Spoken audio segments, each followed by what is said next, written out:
Hello everyone, unit 6 wave optics का एक और वीडियो लेके आ गए हैं हम। पिछले वीडियो में क्या पढ़ा था, वेव फ्रंट क्या होता है और टाइप्स ऑफ वेव फ्रंट। और इसमें क्या पढ़ने वाले हैं, इसमें हम पढ़ेंगे हाइगन्स प्रिंसिपल। चलिए, क्या आपको पहले से पता होना चाहिए वेव फ्रंट क्या होता है? It is the locus of all the points having same amplitude and vibrating in the same phase. और types of wave front, point source है स्फेरिकल, लीनियर है सिलेंड्रिकल, और अगर बहुत दूर है पॉइंट या लीनियर कुछ भी तो प्लेन।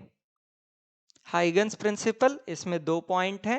पहला, every point on A given wave front called as primary wavefront acts as a source of new disturbance called secondary wavelets which travel in all directions with the speed of light. और दूसरा point, any surface touching these secondary wavelets tangentially in the forward direction will provide a new wavefront. इसको हम explain करेंगे easy language में। तो हमने कहा F1 F2 जो है वो एक स्मॉल पार्ट है एक बड़े स्फेरिकल वेव फ्रंट का, और इस F1 F2 को हम कहते हैं प्राइमरी वेव फ्रंट। देखो ये पॉइंट सोर्स है, तो इसका वेव फ्रंट क्या बनेगा, स्फेरिकल, यानी कि वो एक बड़ा स्फेरिकल होगा। हमने उसका एक पार्ट लिया हुआ F1 F2। ठीक है। अब ए बी और सी जो है ये हमारे पॉइंट्स हैं इस F1 F2 के ऊपर। ये नई डिस्टरबेंस के सोर्स का काम करेंगे और इन्हें हम कहते हैं secondary wavelets, and they travel in all directions with the speed of light. यानी कि ए बी एंड सी जो है वो कितना डिस्टेंस ट्रेवल करेंगे टाउ टाइम में, वी टाउ, क्योंकि डिस्टेंस होता है स्पीड इनटू टाइम। ठीक। अच्छा, अब ये है पॉइंट, तो पॉइंट का वेव फ्रंट कैसा बनेगा, स्फेरिकल। इसीलिए हमने वी टी का रेडियस लेके और ए बी और सी को सेंटर लेके हम क्या करते हैं, स्फेयर बनाते हैं। तो ये बन गए स्फेयर। अच्छा, अब आ जाओ सेकंड पॉइंट पे, any surface touching these secondary wavelets tangentially in the forward direction, यानी कि टेंजेंशियली जो इनको टच करेगा ऐसे, ठीक है, वो एक नया वेव फ्रंट देगा।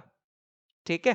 तो यहां पे ये टेंजेंशियली टच कर रहा है बी डैश, ए डैश और सी डैश पे।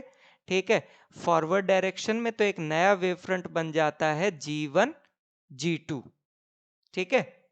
अच्छा, अब एक और वेव फ्रंट बनता है D1 D2, लेकिन इसे हम कहते हैं बैक वेव, क्योंकि ये बैकवर्ड बन रहा है। हाइगन ने एक एडॉक अजम्पशन लिया था कि amplitude of secondary wavelets is maximum in forward direction and zero in backward direction.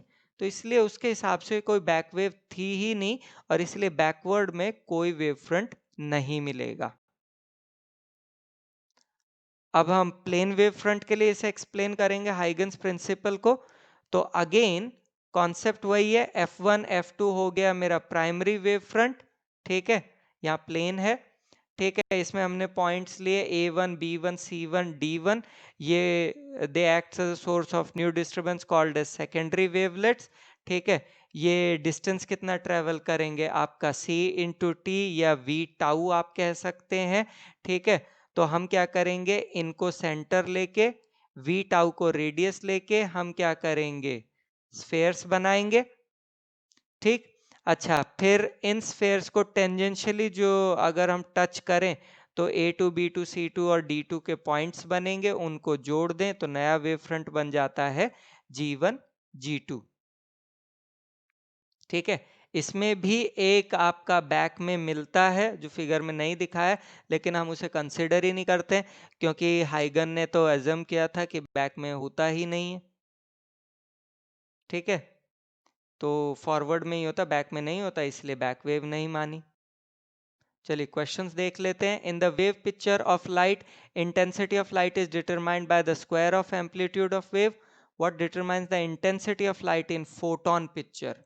ठीक है, तो एक गिवन फ्रीक्वेंसी के लिए इंटेंसिटी जो है वो डिपेंड करती है number of photons crossing a unit area per unit time, that is number of photons per unit area पर टाइम पे इंटेंसिटी डिपेंड करती है। Draw a suitable diagram to demonstrate that given the shape of a wavefront at t equal to 0, its shape at a later time t1 can be obtained using Huygens geometrical construction. तो ये diagram बना लो या ये बना लो। चलिए, acknowledgement Google, Bing, NCERT सबका धन्यवाद images के लिए। और नेक्स्ट वीडियो देखिएगा ज़रूर, किस पे है, रिफ्लेक्शन को हम प्रूव करेंगे on the basis of wave theory. Thank you so much.